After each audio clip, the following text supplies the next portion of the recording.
Por relacionismo y el que enseñamos a los compañeros y a saber el examen en la amistad.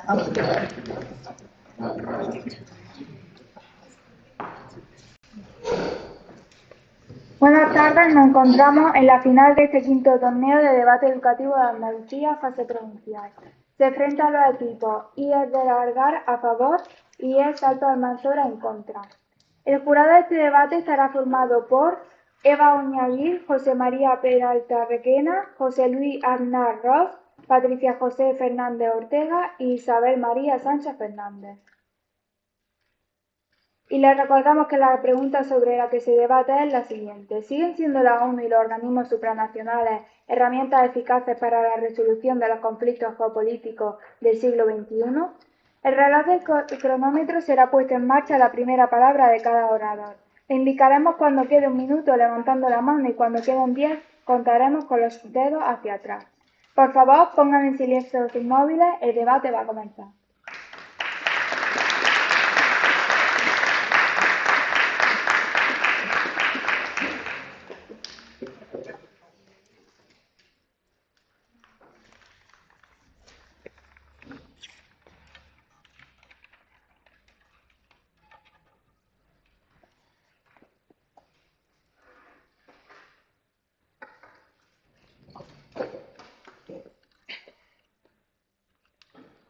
Hoy he venido portando una rama de olivo en una mano y el arma de un luchador por la libertad en la otra.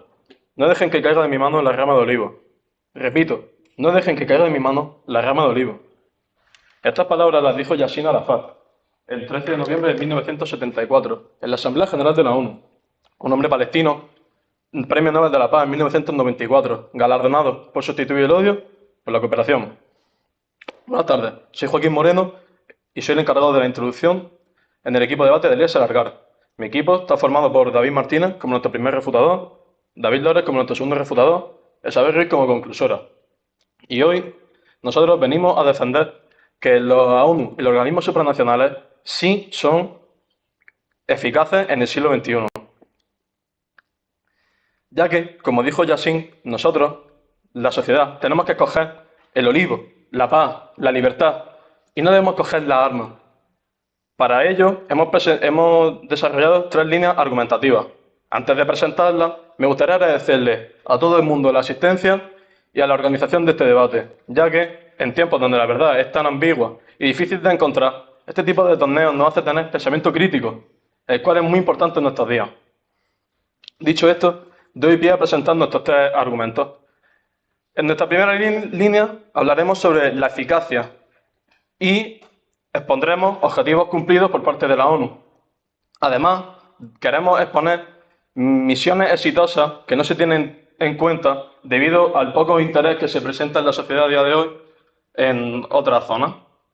En nuestra segunda línea lo enfocaremos sobre la economía, ya que nosotros defendemos que una buena gestión de esta evita conflictos mayores. Además, queremos resaltar organismos que a priori pasamos por alto, pero que son vitales para el desarrollo del comercio internacional. Como tercera línea argumentativa, queremos resaltar los retos sociales, como la sostenibilidad, la educación, los derechos humanos.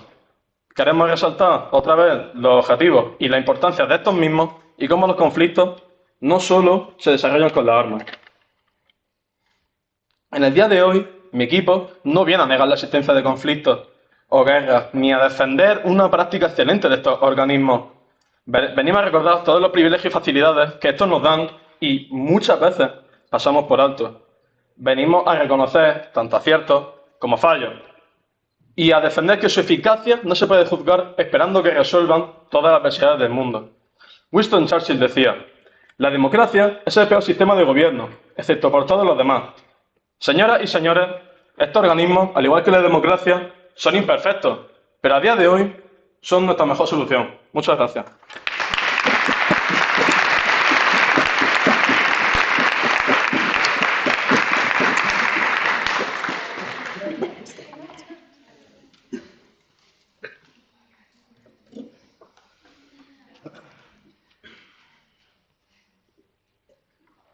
¿Cuáles son los conflictos actuales? Venezuela y su petróleo, África y sus minerales, el Ártico y sus rutas comerciales y, por último, Irán. Buenos días, compañero del equipo contrario, jurado. Mi nombre es Francisco y junto a mi equipo, Elías Almanzora, vamos a defender la postura en contra. Frente a la pregunta que se plantea de si siguen siendo los organismos supranacionales y la ONU herramientas eficaces para la resolución de problemas del siglo XXI, nuestra respuesta es que no. No por su inadaptación a escenarios cambiantes. Pero antes de desarrollar nuestro hilo argumental, me gustaría matizar en qué contexto nos encontramos, porque estamos en un mundo en el que cambia. Y esto es por culpa de las grandes potencias como son China, Estados Unidos y Rusia, ya que no solo compiten por terrenos ni comercio, también utilizan coacciones tanto económicas y militares. Los organismos han estado usando unas reglas que se usan desde el siglo XX, mientras que las grandes potencias han seguido avanzando. Debemos echar una vista a qué están haciendo las organizaciones bien para mantenerlo, pero también tenemos que echar una vista a qué es lo que se está haciendo mal para así poder renovar las organizaciones y mantener la Carta Magna de los Derechos Humanos viva. Para seguir con nuestra tesis de la inadaptación a escenarios cambiantes, hemos desarrollado una serie de 3 argumentos. Un primero financiero, un segundo geográfico y un tercero legislativo. En primer lugar, tenemos a nivel financiero, ya que las grandes potencias han ido utilizando una serie de vacíos legales para fortalecer su economía. En segundo lugar, a nivel geográfico, ya que la integración de las diferentes zonas del mundo es asimétrica, de las diversas organizaciones internacionales, porque no todos tienen ni la misma voz ni voto. Por último, a nivel legislativo, ya que las leyes están avanzando más lento de lo que lo puede hacer, por ejemplo, la tecnología. Es decir, tenemos unas leyes que van más atrasadas de lo que se va innovando. No debemos olvidar que esta cruzada por imponer un orden económico a toda costa pone en peligro los avances realizados en los últimos 80 años en materia de igualdad, justicia y dignidad. Como dijo Dietrich Bonhoeffer, la paz no es ausencia de conflicto, es la creación de un entorno en el que todos pueden florecer. Ahora me gustaría hacer una pregunta al jurado, al equipo contrario, a mi propio equipo y al público asistente. Ya todos conocemos cuáles son los conflictos actuales, pero me gustaría conocer cuál será el próximo. Muchas gracias.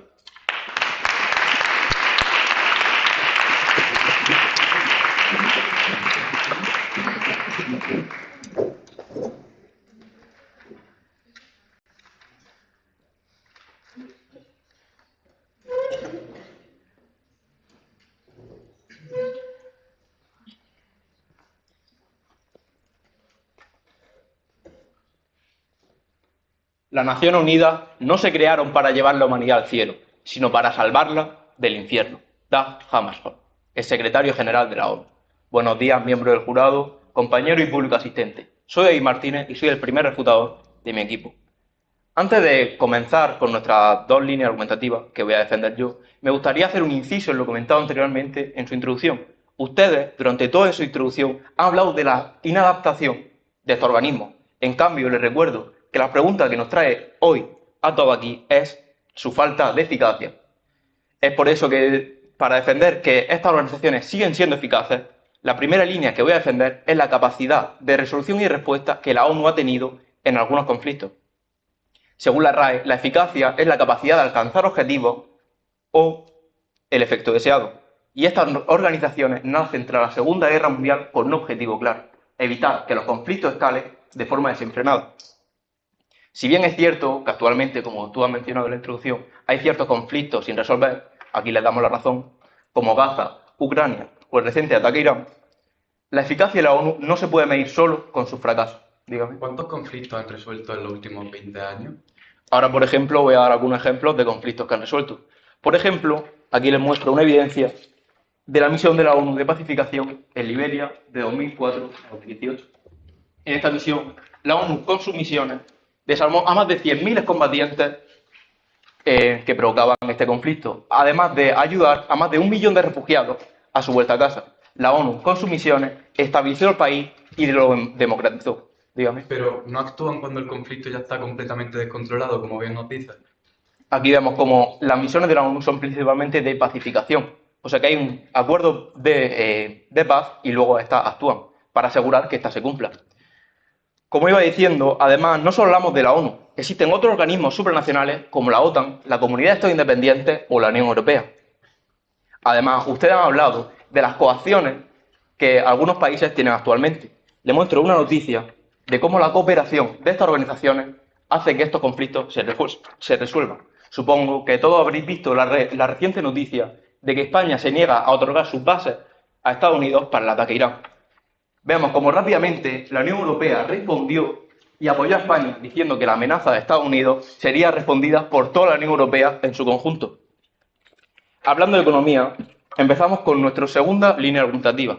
Cuando hablamos de conflictos geopolíticos, solo miramos guerra y bombardeo, pero existen más clases de conflictos. Uno de los más importantes son los conflictos económicos. Y es en esta segunda línea donde defenderemos la capacidad de ciertas organizaciones para la prevención y resolución de estos conflictos. Por ejemplo, la Organización Mundial del Comercio agrupa a más de 160 países de todo el mundo y controla más del 98% de la economía mundial. Esta organización pone normas básicas para establecer en el comercio entre naciones. Otra organización, la Organización para la Cooperación y Desarrollo Económico, la OCDE. Esta organización agrupa a 38 países de todo el mundo y controla más del 80% de la economía mundial. Esta principalmente evita la toma de decisiones unilaterales por parte de las potencias, evitando fricciones, es decir, conflictos. Los organismos supranacionales son claves para regular el comercio internacional y asegurar la igualdad y estabilidad entre las naciones. Debemos tener en cuenta que la economía actualmente es una de las principales causas de los conflictos actuales. Dada la situación actual, donde el odio y la crítica son tendencia absoluta, debemos hacernos la siguiente pregunta. ¿Somos realmente conscientes de lo que estas organizaciones nos aportan o solo nos centramos en el discurso sensacionalista que nos enseña la parte negativa? Muchas gracias.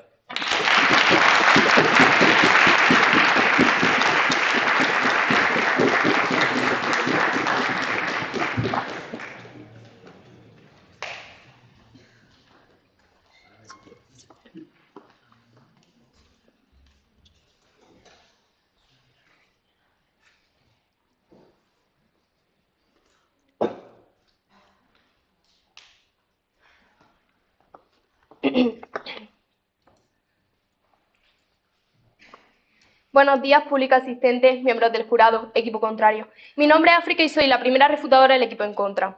Antes de pasar a desarrollar nuestro hilo argumental, me gustaría hacer algunas matizaciones acerca de lo expuesto por la postura a favor. Vosotros y vosotras habéis mencionado que los organismos son eficaces. Sin embargo, para que los organismos funcionen y sean eficaces se deben de cumplir unas normas, y esto depende de la voluntad política de los Estados. Bien, algunas de estas normas no se están cumpliendo y os pondré un ejemplo. Los organismos están obligados a pagar unas cuotas a la ONU. Sin embargo, en 2025 la mitad de estas cuotas estaban sin pagar. ¿Qué pasa con todo esto? Que si no tenemos esta financiación se le resta eficacia y eficiencia a todos los programas, tanto de la ONU como del resto de organismos. Ahora sí pasaré a desarrollar nuestro hilo argumental, que se basará en tres argumentos: financiero, territorial y legislativo. En primer lugar, financiero. Pues porque desde los organismos especializados en el desarrollo económico, como es el Fondo Monetario Internacional, el Banco Mundial o la Organización Mundial del Comercio, no han renovado sus reglas del juego, por lo que nos encontramos desequilibrios económicos. Y os pondré un ejemplo, es el de China. China ha tenido un trato preferente en la Organización Mundial del Comercio. Y os preguntaréis, ¿por qué? Pues porque ha contado con plazos más amplios y mejor acceso a los mercados. ¿Por qué? Porque cuando entró en la Organización Mundial del Comercio, en 2001, es decir, hace 25 años, se clasificó como un país en vías de desarrollo por la renta per cápita que tenía en ese momento. Esta gráfica nos muestra desde la Organización Mundial del Comercio cómo, a pesar de experimentar este crecimiento del 22%, no se han mejorado sus reglas, por lo que en comparación con otros países está en descendencia. Ahora sí pasaré a desarrollar nuestro segundo argumento, que como bien recordaré era nuestro argumento territorial. Bien, territorial porque actualmente las potencias están en tensión por querer conseguir el máximo territorio con recursos escasos naturales, como es el ejemplo de el petróleo en Venezuela o las tierras raras en Groenlandia. Actualmente nos encontramos ante un nuevo orden mundial, al cual sigue estancado en las reglas del juego del siglo XX, ya que no se han renovado. ¿Por qué? Por dos razones. Un segundo. La primera razón, por el derecho a veto. Desde la Asamblea General, desde 1945, se están paralizando decisiones como es el alto al fuego a Gaza. Disculpe, ¿y qué cree que sería más peligroso? ¿Un mundo sin organismos estables que pongan normas comunes o un mundo totalmente alocado sin normas que nos mantengan a todos unidos? Perdonen el malentendido, pero nosotros no estamos a favor de quitar todos estos organismos, sino de mejorarlos y reforzarlos. Ahora sí, por si tenéis alguna duda por lo que he dicho antes del veto y no sabéis o encontráis alguna laguna en el veto, os voy a explicar qué es. Según este artículo, el artículo 5 de Naciones Unidas, nos explica que el veto está compuesto por 5 organismos que son permanentes y se encargan de mantener la paz. Son Estados Unidos, Reino Unido, China, Rusia y Francia. Basta con el veto de solamente uno para paralizar el pleno consenso. Ahora sí, pasaré a dar nuestra segunda razón. Nuestra segunda razón es porque desde la Asamblea General no se cuenta la representación que le corresponde a cada nación. ¿A qué me refiero con esto? Funcionan una nación, un voto, y no se tiene en cuenta la población de estas naciones, como el ejemplo de Latinoamérica. Ahora sí me gustaría terminar con nuestro tercer argumento, que más tarde desarrollará mi compañero Leontino, que es nuestro argumento legislativo. La razón legislativa es porque los organismos internacionales a nivel legislativo no se han anticipado a los avances tecnológicos que se usan a nivel mundial. Muchas gracias.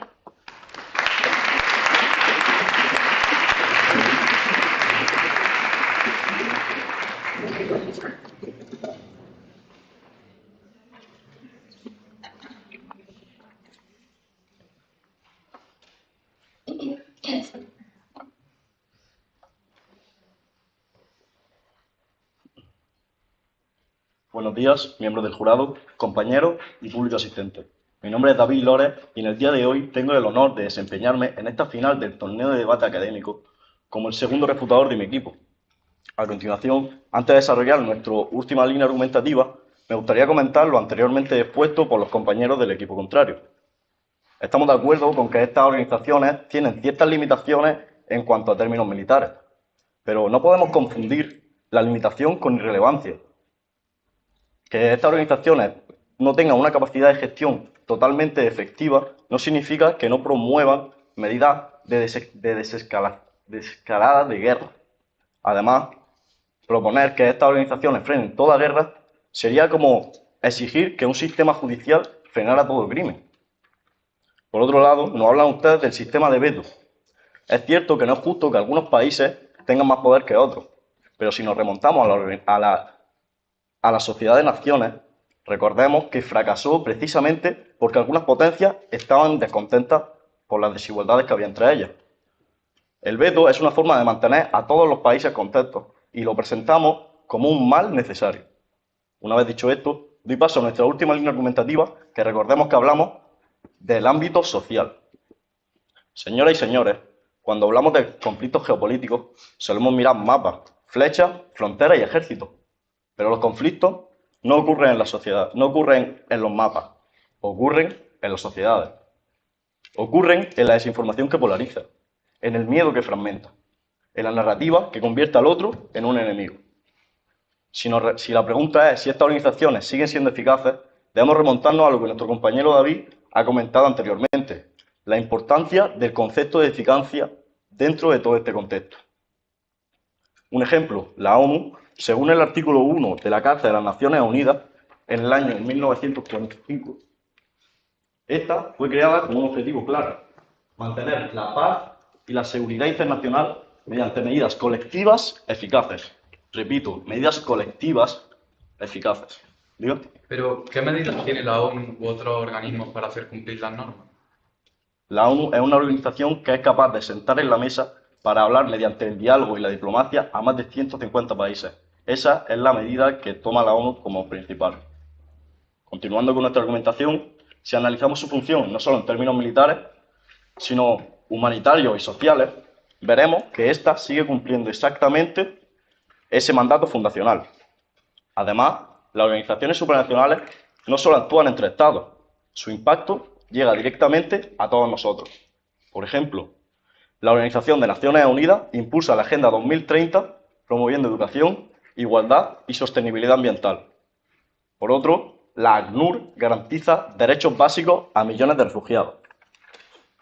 Estos ejemplos demuestran que las organizaciones supranacionales crean cohesión social, educan a la ciudadanía y promueven valores de cooperación, fortaleciendo así la resiliencia de las sociedades ante posibles conflictos. Los conflictos modernos a día de hoy no solo son militares, son narrativos. Se libran en redes sociales, en medios de comunicación, en discursos políticos, en campañas de desinformación que polarizan sociedades mucho antes de que la violencia estalle. Por ello, es crucial promover como margen de mejora de estas, ya que reconocemos que no son perfectas y tienen un margen de mejora amplio de cara a las futuras amenazas, una posible mejora en términos de futuras amenazas digitales como son las fake news o el mal uso de la IA. Ante esto, debemos recargar su importancia. Entonces, la alternativa, ¿cuál creen ustedes que es a estas organizaciones? Es un mundo fragmentado, sin árbitros, donde la resolución se mediría únicamente por un contexto militar. Muchas gracias.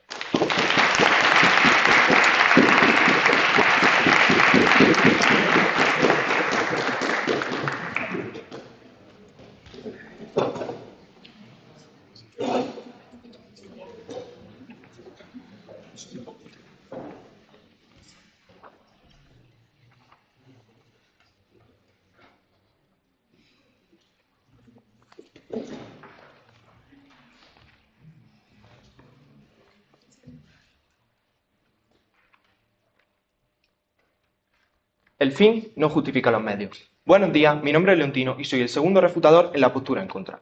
Antes de pasar a desarrollar nuestro hilo argumental, me gustaría matizar algunas de las cuestiones que nos ha propuesto el equipo a favor. Bien, en primer lugar, vosotros habéis hablado sobre que tanto la ONU como otros organismos supranacionales sí que son efectivos a la hora de resolver los conflictos geopolíticos que atañen a la actualidad. Pero bien, nosotros estamos de acuerdo con ustedes hasta cierto modo, porque consideramos que hay ciertas limitaciones de estos organismos que no consiguen que sean eficaces del todo, como por ejemplo el derecho a veto. Esto se debe a que dentro de los organismos priman los intereses de cada país en vez de la cooperación internacional. Muchas veces unilateralmente, estos países priorizan sus intereses económicos. ¿O es que acaso la intervención de Estados Unidos en Irán tiene como objetivo establecer un régimen democrático? Y lo peor es que se usen principios y valores universales con fines económicos. También han hablado ustedes sobre que estos organismos tienen como objetivo implementar un marco legal, es decir, una ley que atañe a todos los países del mundo. Pero bien, en parte estamos de acuerdo, es necesario este marco legal y que estos valores sean aplicados a la realidad. Pero también debemos de recordar que la ley internacional es muy injusta, es decir, castiga al débil, pero da privilegios al fuerte, como pasa, por ejemplo, en la Corte Penal Internacional, donde los países más débiles son castigados, y mientras China, Rusia y Estados Unidos ni siquiera forman parte de ella. Ahora pasaré a desarrollar nuestro argumental. ¿Su pregunta? ¿Cree que es mejor una organización imperfecta o ninguna organización? Consideramos que la solución es una organización que funcione a la perfección, y eso no es el caso de la ONU. Muchas gracias por su pregunta. Ahora, como he dicho antes, proseguiré con nuestro tercer y último argumento. Un argumento que ya ha comenzado mi compañera África como primera refutadora. Este tercer argumento se basa en dos razones principales. Una razón legislativa y otra razón tecnológica. Porque el desarrollo tecnológico está fundamentalmente ligado a la ciberseguridad y al funcionamiento de la guerra. Sin embargo, ya hemos visto cómo desde la ONU apenas se han implementado medidas para regular el uso de la alta tecnología en el campo de batalla. Por otro lado, si miramos a la Unión Europea, las medidas y acciones que nos han llegado han sido escasas ineficaces y lentas. Porque es ahora cuando se está iniciando ese desarrollo tecnológico en este ámbito en Europa. Ahora pensemos en ciberseguridad. ¿Quién controla los datos de millones de usuarios en la red? ¿Quién tiene en sus manos el poder de los datos de empresas e instituciones? Pues bien, las soluciones a estas cuestiones y a estos problemas que nos presenta la ciberseguridad únicamente pueden llegar de la mano del establecimiento de un marco legal e institucional que sea común a todos los países del mundo. Otro aspecto que debemos tener en cuenta es que los conflictos armados, como ya he dicho antes, tienen alta tecnología en el campo de batalla, pero no se confundan, esta alta tecnología no la utilizan todos los países por igual, sino que son las grandes potencias las que la usan para ganar contra aquellos países que no tienen los mismos medios. Yo tengo un sueño, que los valores que con tanta sangre derramada y esfuerzo hemos conseguido establecer no queden obstaculizados por una burocracia distante. Mi sueño es que la fuerza moral de estos principios universales no se diluya en la teoría. Por último, me gustaría recordar cuál ha sido nuestra línea argumental y nos hemos basado en 3 argumentos principales. Uno financiero, otro territorial y un tercer argumento legislativo. Por último, me gustaría acabar con una frase del filósofo Platón: la obra maestra de la injusticia es parecer justo sin serlo. Muchísimas gracias.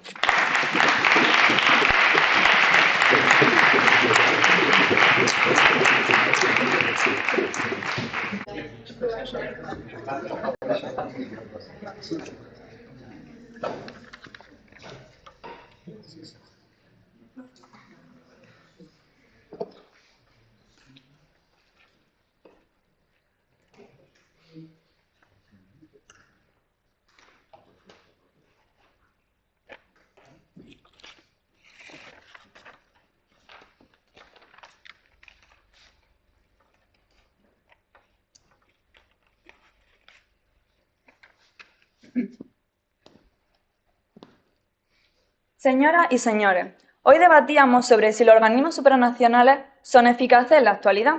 Y antes de llevar a cabo mi conclusión, me gustaría recordar varias cuestiones. Primero, hemos demostrado que la cooperación internacional no solo resuelve conflictos, sino que los previene, aportando ejemplos claros de estabilidad y prevención, frente a un discurso centrado únicamente en los fallos. Segundo, el equipo contrario ha comentado los errores del sistema, pero la eficacia no se mide por la ausencia total de problemas, sino por su capacidad para gestionar. Además, ustedes han comentado lo de la tecnología. Sin embargo, nuestro segundo refutador ha hablado y ha propuesto que necesitamos una serie de mejoras en este aspecto. Además, entendemos que las recientes noticias han llevado a que piensen de su postura. Sin embargo, es debido a esto a que no debemos caer en el miedo. Ustedes han hablado del argumento financiero, geográfico y legislativo. Ahora bien, buenos días, mi nombre es Isabel Ruiz y soy la conclusora del equipo de debate del IES Largar.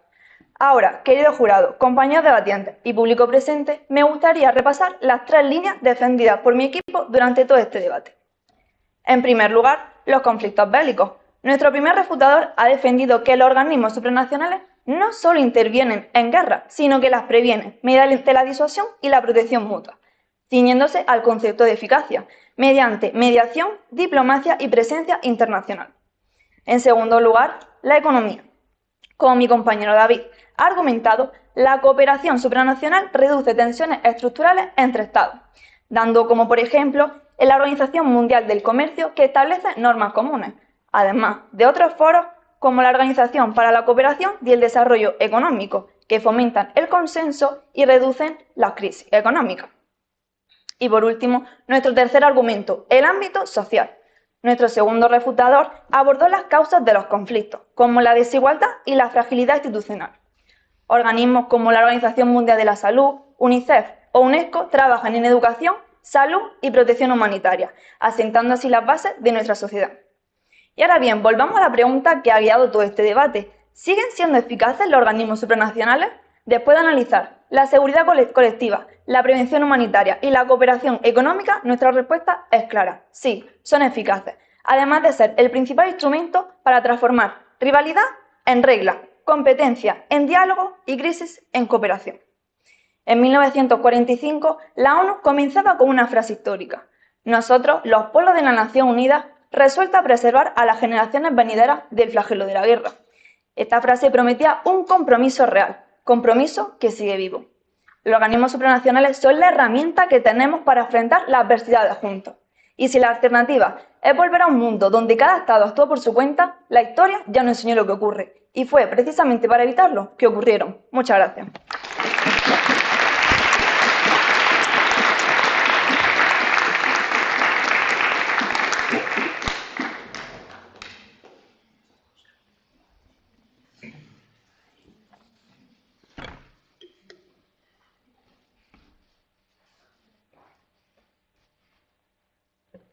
Buenos días, mi nombre es Juan Felipe y soy el conclusor de la postura en contra. Antes de nada, quisiera darle enhorabuena al equipo contrario por su trabajo, agradecer al público su asistencia y también agradecer a la organización que se haya podido realizar este encuentro.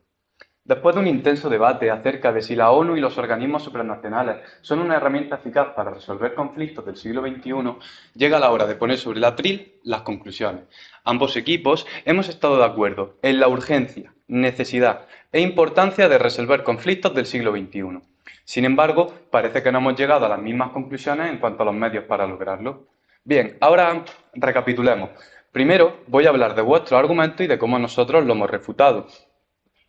Vosotros habéis dicho que la ONU y otros organismos son eficaces para la resolución de conflictos, pero como ya ha dicho mi compañero Leo, en ciertas ocasiones, vale, sí, esto es verdad, pero en conflictos de gran envergadura la capacidad de influir de la ONU es muy limitada, debido a que los países miembros pues, priorizan sus intereses nacionales sobre la paz y la seguridad. Vosotros habéis dicho que tiene que existir un marco legal. Pero como ya ha dicho mi compañero, vale, en parte estamos de acuerdo, pero solo en parte. Porque es necesaria la existencia de un marco legal en el siglo XXI. Sí, pero mi compañero ha recordado que el sistema actual obliga al débil a cumplir las normas del fuerte. Y, claro, le otorga impunidad. Bien, ahora pasaré a recordar nuestro hilo argumental. Nosotros nos hemos basado en la tesis de que los organismos internacionales no son eficaces por su inadaptación a escenarios cambiantes. Y para defender nuestra tesis nos hemos basado en tres argumentos, tres razones. Una, financiera, dos, geográfica y tres, legislativa. Primero, a nivel financiero, porque los organismos especializados en el desarrollo no se han renovado para evitar desequilibrios económicos. Y hemos puesto el ejemplo de revisión de las condiciones preferentes a China, como ha explicado mi compañera África. Segundo, a nivel geográfico, porque todas las naciones no tienen la misma representación en el panorama internacional. Y hemos puesto el ejemplo del veto del Consejo de Seguridad de la ONU, que lo ha explicado mi compañero Leo. Y tercero, a nivel legislativo, porque el marco legislativo de los organismos internacionales se adapta con mucho retraso a las nuevas necesidades globales, como puede suceder con la ciberseguridad o el desarrollo tecnológico. Por no hablar de los acuerdos medioambientales. En definitiva, los organismos internacionales no son eficaces por su inadaptación a escenarios cambiantes de juegos de poder. Y ante ello es necesario renovar cuanto no resulta eficaz para mantener viva la Carta Magna firmada tras la Segunda Guerra Mundial en defensa de los derechos humanos. Muchas gracias.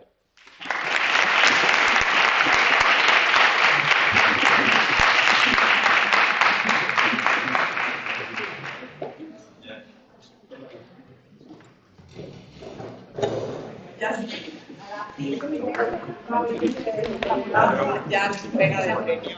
Ahora se va a demostrar a deliberar.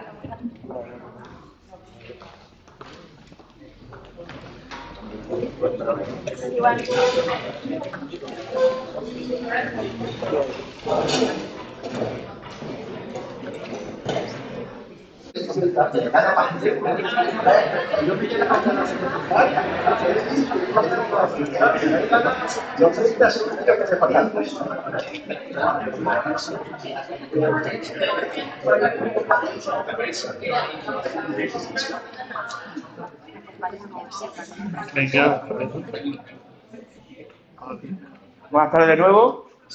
Nosotros ya sabemos quiénes son ganadores y finalistas, pero no lo vamos a decir. Lo va a decir don Francisco Alonso Martínez, que es el delegado de Educación de nuestra provincia.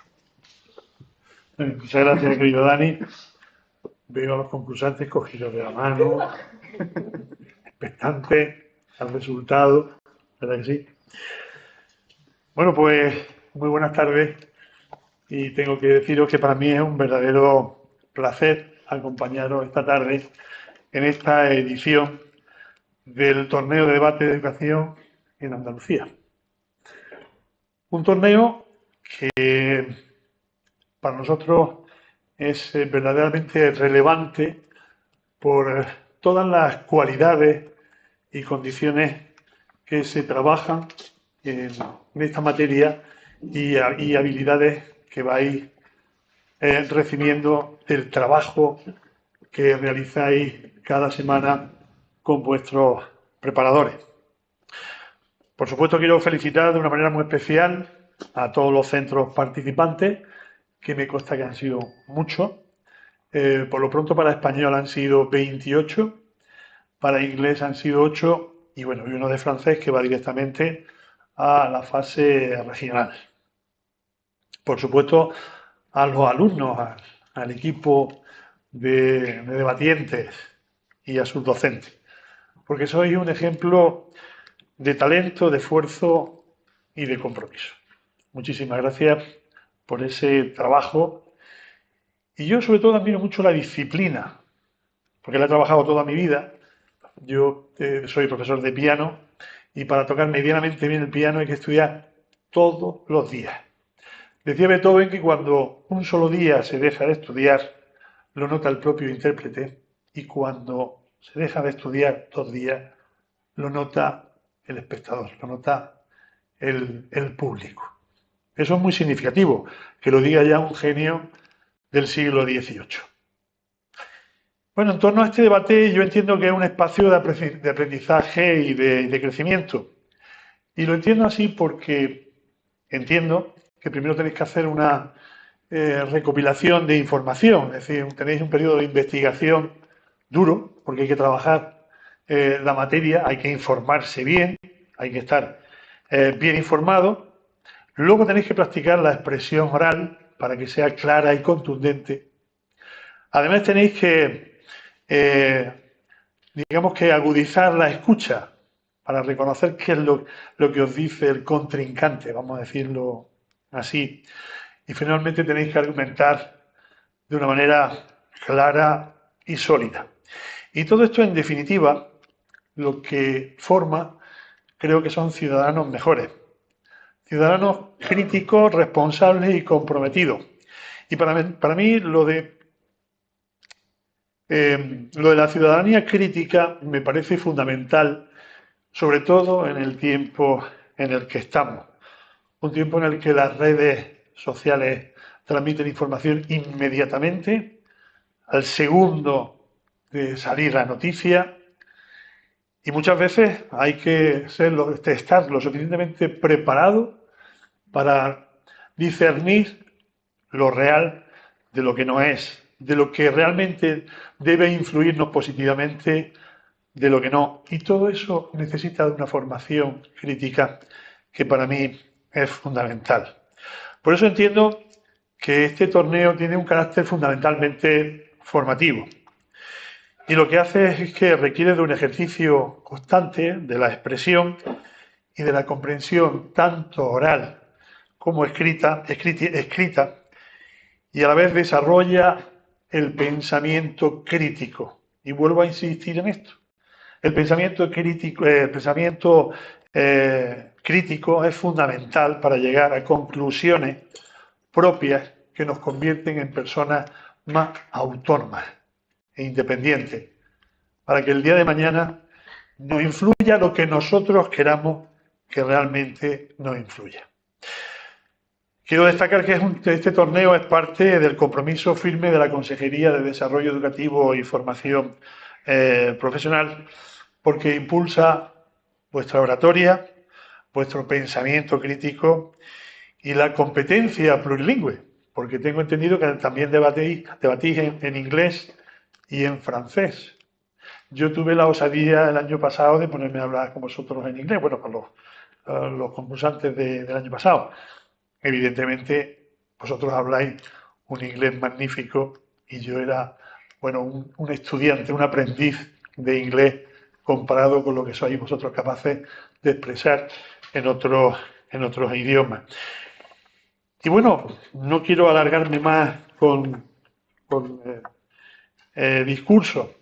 Quiero reconocer vuestro esfuerzo, vuestra preparación y transmitiros mi felicitación más sincera, porque este es un premio que simboliza la excelencia, el compromiso y el espíritu crítico. Y además celebramos aquí, creo yo, la curiosidad, la creatividad, que lo hablábamos antes el coordinador regional y yo en una conversación espontánea que hemos tenido, porque también hay que ser creativo a la hora de debatir y pensar qué tipo de argumentos son los más apropiados y de qué manera decirlo. Y para eso también hay que ser creativo. Desde la delegación, desde la consejería seguiremos apoyando estas iniciativas y, bueno, sobre todo con el anhelo de que este debate, este concurso de debate, este torneo, pues sea un instrumento de transformación y que también nos convierta en ciudadanos preparados para afrontar los retos del futuro. Muchísimas gracias.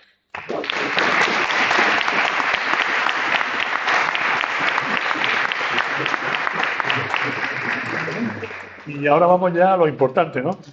Después de la tabarra que he dado, con el pensamiento crítico, pero cuidado, que es importantísimo que tengáis vuestro propio criterio.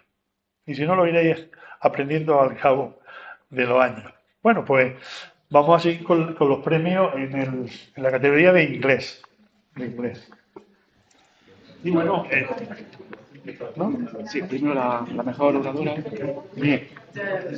Me dicen que primero hay un premio para el mejor orador u oradora. Bueno, pues aquí dice que la mejor oradora de inglés de la fase provincial del 5º torneo de debate educativo de Andalucía es María Fernández Prado.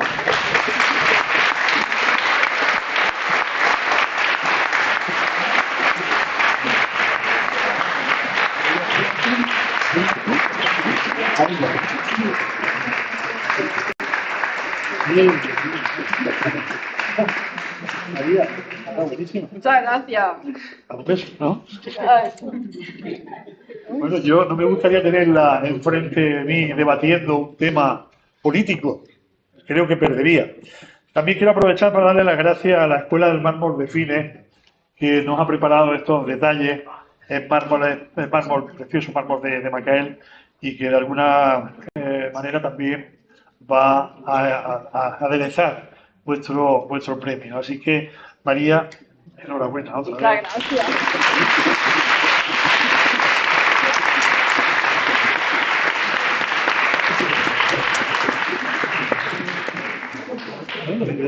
Ahora.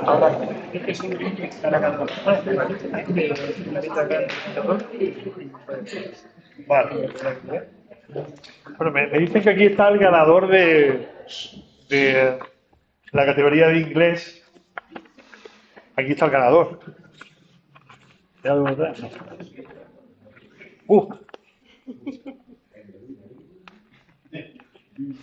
Bueno, pues el ganador de la modalidad de inglés ha sido el Instituto de Enseñanza Secundaria Carlos III.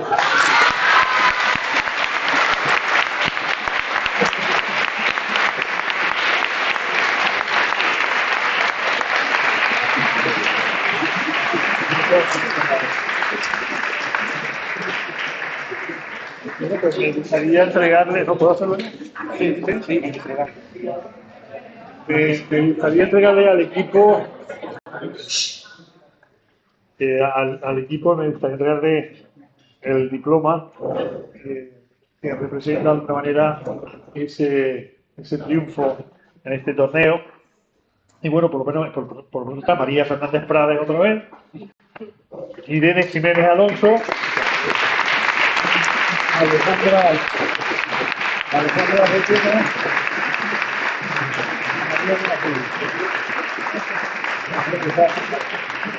María Fernández, que te vuelvo a entregar otro detalle. Irene Jiménez, enhorabuena.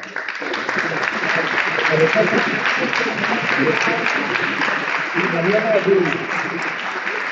Este es el reconocimiento al instituto. También para que os lo entreguéis cuando yo esté ahí en la profesión.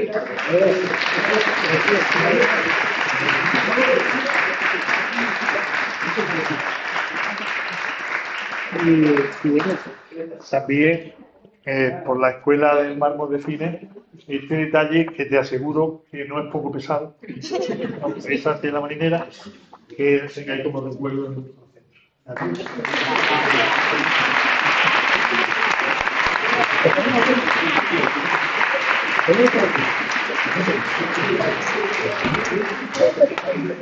Perdón. No te preocupes. Aquí en mi lado.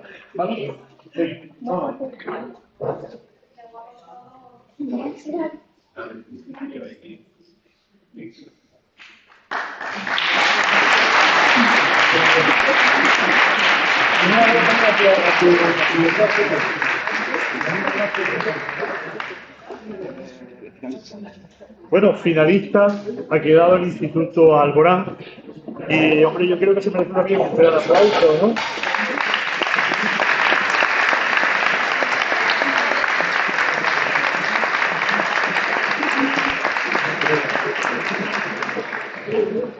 Pido, por favor, que vengan el equipo junto al profesor. Elías Alborán.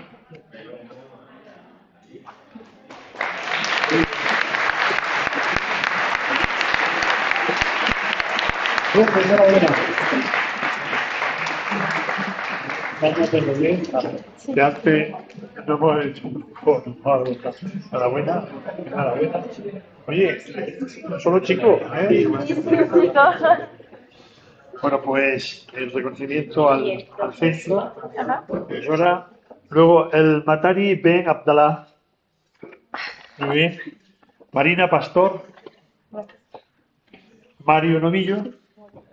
Y Sara Arroyo García.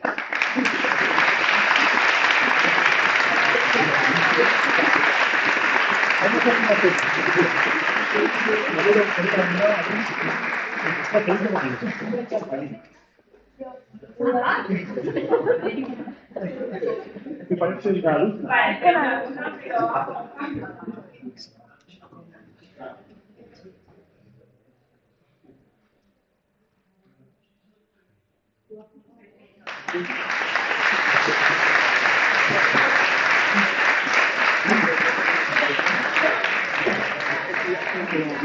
No puedo llevar. Ahora ya. Bueno,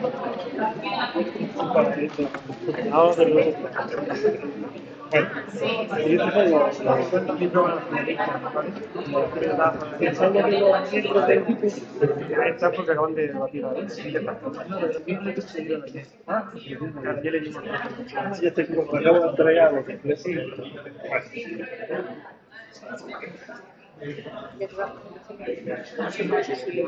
salga. Bueno, en la categoría de inglés, o en la modalidad de inglés, han participado 8 centros educativos. Vamos con el debate en castellano, que han sido 28 los centros que han participado. Y bueno, aquí está, igual que con el anterior, aquí está el premiado, ¿no ves? ¿No ves?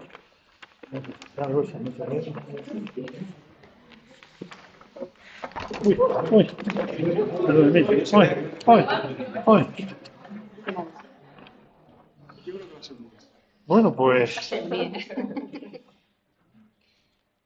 el ganador del 5º torneo de debate en modalidad castellano ha sido el Instituto de Enseñanza Secundaria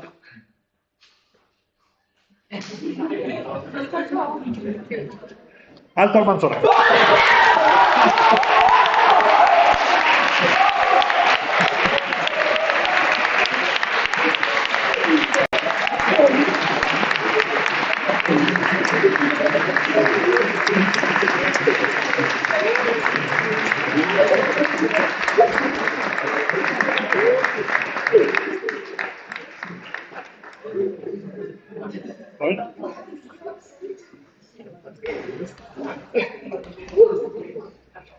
Bueno, la profe.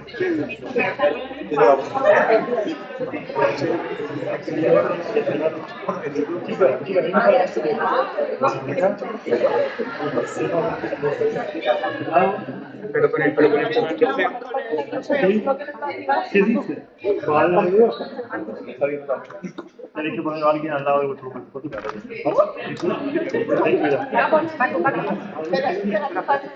Ay, espérate que entregue a la profesora. Profe, el diploma y el detalle de la escuela de Barcelona.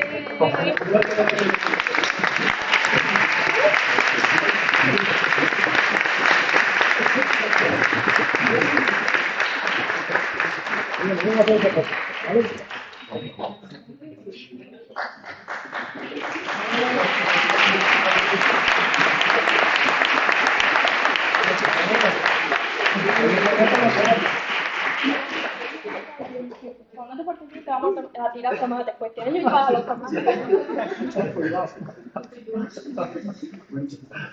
Bueno, el instituto finalista también ha sido el Argar. Y bueno, me gustaría entregarle un pequeño detalle al profesor o profesora y a los miembros del equipo. ¿Están por aquí?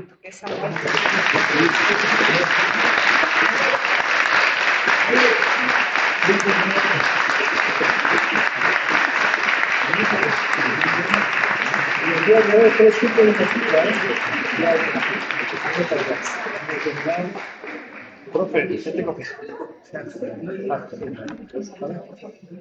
Y el detalle está.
Vamos a elegir alto a la persona,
Ahora, para eso no hay alguna que te observa,